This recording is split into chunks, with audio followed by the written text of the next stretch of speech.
you so much for your time. Well, there were extraordinary scenes in a Senate estimates hearing last night when the head of the Department of Home Affairs heard for the first time that a repeat rapist had been allowed to stay in Australia. Senator James Paterson read the story from the front page of the Australian newspaper about a British-born man who had his visa reinstated despite being convicted of sexually attacking 26 women. When Senator Paterson asked what Government Representative Senator Murray Watt and Head of Home Affairs Stephanie Foster had to say about the matter, they said this was the first they had heard of it. Extraordinary. Have a look at how it went down. How on earth have we found ourselves in a situation where, as a result of a ministerial direction, the AAT is allowing people like this to stay in our country? Well, I think, you have just pointed us to an article that none of us have had an opportunity to read, let alone fact check. So I think we would probably need a little bit of time to do that. Minister, just on a human level, surely you can react to that information. Well, I'd want to make sure that everything in the article is accurate to begin with. I'm not saying it's not, I just don't know. This decision was in February. This is not a long time ago. The department should be across this case. Is the department aware of this case?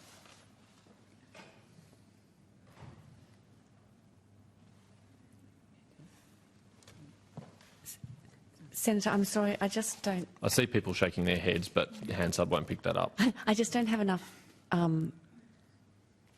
information to be able to answer that question sensibly.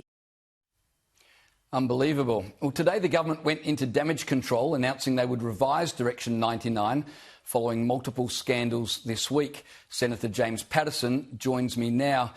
James, as I watched that, I was shocked at the response. Were you shocked? I wish I could say I was shocked, James, but we've seen this pattern of behaviour from the department under this government time and time again. They are just not on top of the very serious community safety problems that we face, and some of which were caused directly by decisions of the government. The government's effectively made a very serious admission of guilt today. They are now going to revise Direction 99 issued by Andrew Giles after spending days defending it, spending further days blaming everyone else other than themselves. First it was the AAT, then it was the Home Affairs Department. Now they've finally admitted, actually, the core of the problem was their own direction which they issued under their own minister. No one forced them to do that. It's their responsibility. So as you pointed out, they're going to revise Direction 99. Two questions. How are they going to revise it? What's going to be different? And why has it taken them this long? Two great questions that I wish I could answer with more certainty myself, but Direction 99 never needed to be issued in the first place. The system we had under the previous government was perfectly fine, and the rule was if you're a violent non-citizen, you commit a crime, you get deported. But this government caved in to lobbying from Jacinda Ardern, who didn't want to deal with the consequences of New Zealand citizens who committed serious crimes in our country being deported back to her country. That's a request she made of us too in government, but we declined that request because we put community safety of Australians first. This government hasn't done so under a weak Prime Minister. So we're yet to see how it will be revised, but it shouldn't need to have been happened in the first place. Yeah, I want to flick to a different subject for a moment. The News Corp Defending Australia Summit heard that there's around 1,200 Chinese spies in Australia. This is according to a former spy who goes by the name of Eric. Is this a surprise to you? And what, if anything, should Australia be doing about it? I don't know whether those specific numbers are correct, but Eric has been profiled in the media as a credible former Chinese spy who has defected and is seeking to stay in Australia. So I think we need to take his warnings very seriously. It is a further reminder of what we have heard from our intelligence agencies for some years, which is that espionage and foreign interference is our number one national security threat.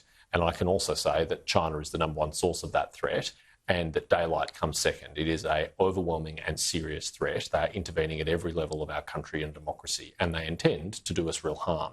Now, what does that require of us in return? Steely resolve to defend Australia and our democracy. And I wish I had confidence that this government always did so, but often you see them putting the bilateral relationship with the People's Republic of China ahead of defending our country, like when the Prime Minister has repeatedly failed to raise with his counterpart the issues of the irresponsible and dangerous behaviour of the People's Liberation Army towards Australian service personnel.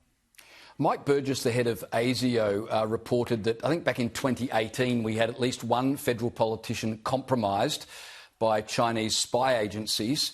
How can we be sure this is not going to happen again when it's pretty clear that there's a lot of espionage activity taking place? We can't be sure, and in fact the history of the Cold War is lots of people betrayed our country, probably including sitting politicians, most of whom got away with it and were never prosecuted for it, and that is a national shame.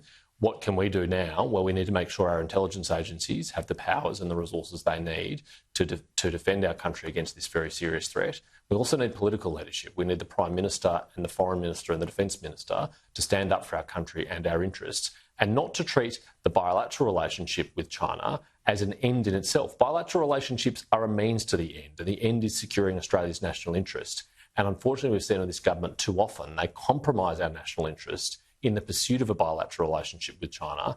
And in this strategic environment and with the malign intent of this Chinese government, that is a very dangerous thing to do. Just very quickly before we finish, political staffers, obviously I imagine there'd be police checks done when politicians are employing staffers, but is there anything relating to national security?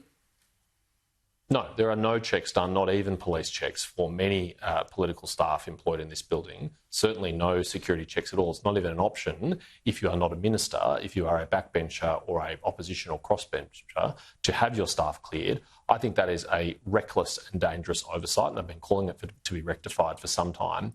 Even if you're a member of the Intelligence Committee, you can't have your staff cleared. That's insane when we know there are people in the United Kingdom right now facing charges who are alleged to be spying on behalf of China, who were working for UK politicians and using that privileged position, allegedly, to aid the interests of China and not the interests of the United Kingdom. That could be happening here, but we're none the wiser because we're not adequately checking and clearing these staff. Unbelievable stuff. James Patterson, thank you for your time. I really appreciate it.